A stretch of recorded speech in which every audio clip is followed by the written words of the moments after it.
The fighting is raging in many towns across Syria. Just think of the civilians trapped by this bombardment. At the end of a week that has seen no diplomatic progress, the United Nations is struggling to keep its peace plan alive. France has suggested the Security Council should consider imposing a no-fly zone to ground Syrian helicopter gunships.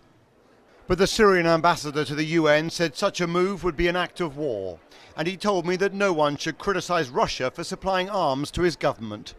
We are a state, we are not a banana republic.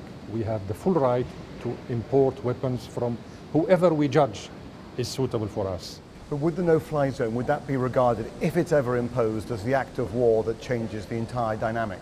Absolutely, absolutely. This is not what the Syrian people need. UN monitors have finally reached the fiercely contested town of Al-Hafa and seen for themselves the devastation.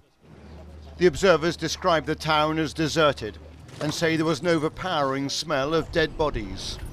Overall, the situation is increasingly grave. Violence over the past 10 days has been intensifying,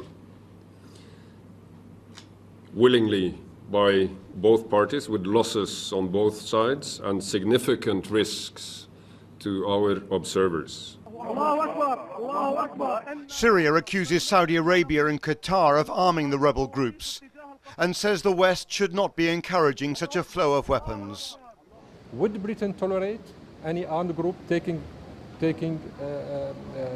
weapons inside London and attacking buildings and infrastructure? Would that be tolerated in England or in America or in France? We are facing the same kind of situation. Diplomats face a critical few weeks trying to halt the slide towards still greater chaos. But the Syrian government seems in no mood to halt its offensive. Robert Moore, ITV News, Washington.